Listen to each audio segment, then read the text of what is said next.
Hi, this is Steve Lentini, and I'm your host for the podcast Different Thinking for Different Times. This is Season 1, Episode 5. So I left off last week talking about waking up and what it requires to wake up and consciously create the life that you desire. And it also requires a level of thinking above our thinking. Most people don't question their thinking, they believe it. And you don't have to go far to find proof of that. You can listen to your neighbors, your friends, your family, and most people have a story, something that they believe they're thinking about, whether it's politics or their job or a spouse or their health. Most people will recount, I should say. They'll recap their stories to anyone who will listen.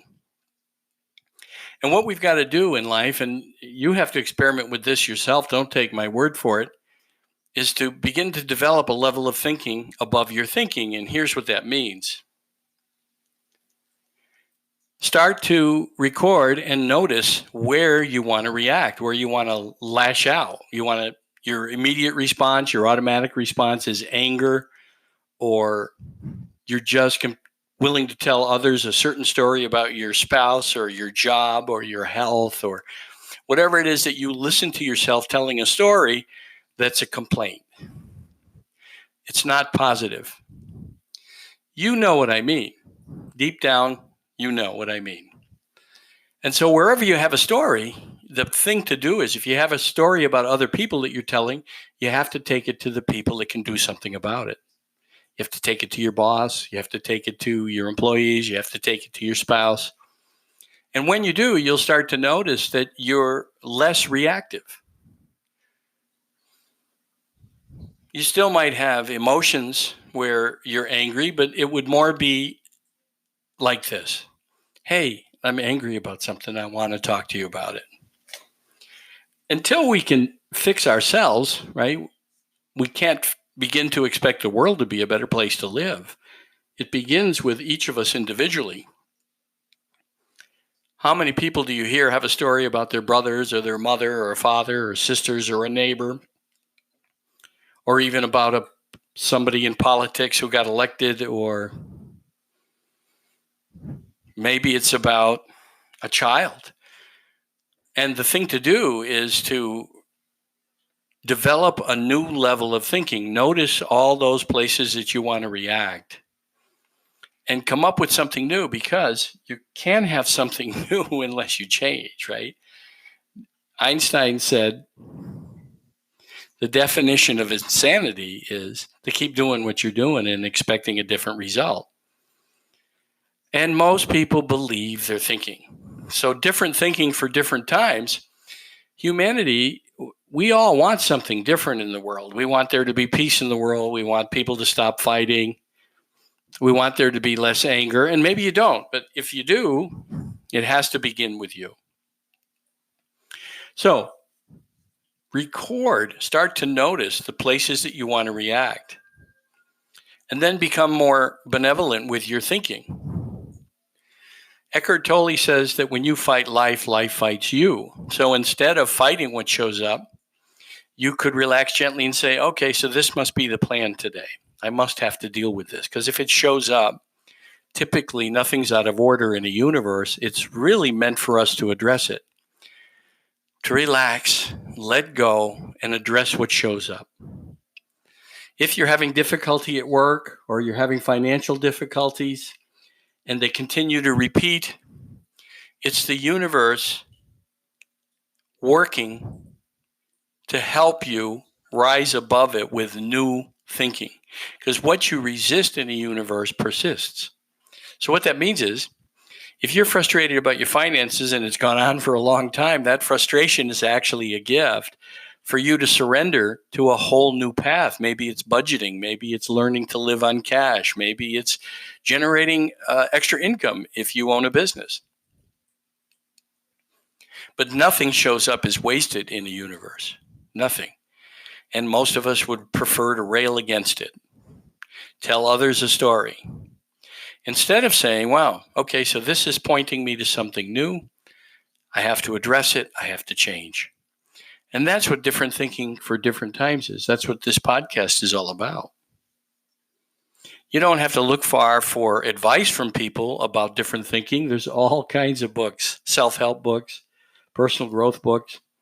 And the reason there's so many of those books is it's a challenge to wake up. It's a challenge to have different thinking for different times. As I said, most people believe they're thinking.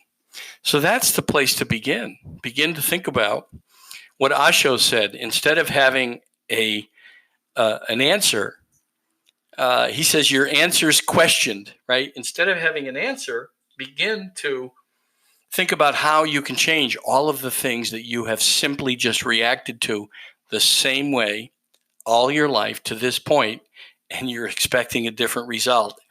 And instead of expecting other people to change, the thing is, only you can change you. I remember years of trying to manage other people, and basically it boiled down to manipulation, and it didn't work. It just made me more angry, more frustrated. And when I gave up trying to manage other people and continued only to work on myself, I noticed how things changed. Again, as I've said before, you can't take my word for it. You have to be willing to make your life an experiment. Have fun with it.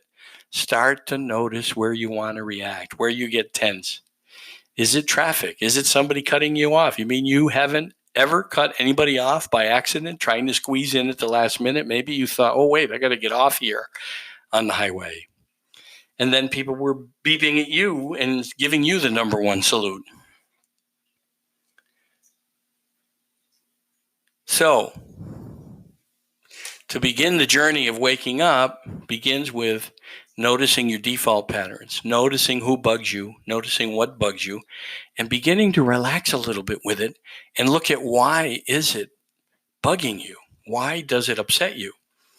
And start to make a new choice about it, even if it's just doing nothing. Nothing is a choice as well. And you'll notice a difference in your life. So start by journaling or noticing or maybe asking others. Ask others, hey, where could I, in your view, relax a little bit? Where could I be different?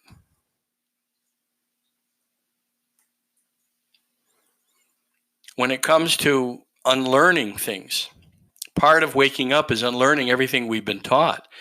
When it comes to forgiveness, most people hang on to anger, and they're the only one carrying it around, but they certainly remember the story and the feelings of someone who they think hurt them. And typically, anyone who we think hurt us was only doing the best they could do in the moment, because they too probably were believing their thinking. So start with forgiveness. Who can you forgive? Who can you let go of a hurt with? And just begin to say, I forgive you, I release you, and I let you go. And picture them enjoying their life and being happy, because they probably are anyway. You're the only one carrying it around. So cut a hole in the sack of the rocks of lack of forgiveness that you've been carrying around. Cut a hole in that sack as you walk around and let certain things drop out. I had somebody tell me the other day, I think I'm going to move. And I said, well, wherever you move, you'll be there, right? Wherever I go, there I am. A lot of people think the geographic cure is the cure for all their problems in life. It doesn't matter where you move. All the lessons that you need to learn will continue to show up in your life, because what you resist persists. And forgiveness is a huge area for most people. They have to forgive their mother, their father, a relative, a brother, a sister, somebody at work, somebody that cheated them, somebody that took money. I can make a list of it, and I'm sure you can too. And I have all those events that have gone on in my life. And at one time, they made me very angry and upset, and the only one suffering was me. And when I let all that stuff go, it was amazing what turned up in my life. I could see miracles. And we do live in a miracle. That's what people forget, that we live in something amazing, right? We're on a little marble in relation to the size of the universe. We're on a little marble floating around what we call a sun, which makes it comfortable. But in theory, in fact, actually, it's an exposed nuclear fusion plant. And we are existing at the exact right spot for life to occur. Think about that a minute. You live in a miracle. You're not separate from miracles. But what keeps us from miracles is the frustration and anger and suffering we put ourselves through because we don't question our thinking. As you begin this journey, make a note of what shows up differently and what miracles occur, things that you thought were maybe impossible, and they just show up differently because you stop trying to fix it and you just let it go. You stop trying to fix others and you only work on yourself. And when you let things go, you create space for miracles to occur. The energy of the universe, what flung the stars into space, we're the same energy as that. And that energy is always on, meaning life, the divine God, whatever you call it, the goddess, the Christ, the Buddha. It doesn't matter what you call it. There was no religion on the other side when I got my glimpse the day that I passed away. That energy called the universe is always on. It's much like an electric plug. When you look at a plug, if nothing's plugged into it, you know that electricity's there. And you certainly wouldn't stick a knife in to find out if it was true. You'd get a hell of a shock. Well, the energy of the universe is always on, and it's always inviting you to learn and grow. And most people just want to escape life unscathed. They want to get through life without any headaches. And as I've said before in previous podcasts, we don't have to look far for all the places that people work to escape. The bars, the nightclubs, the drugs, the video games.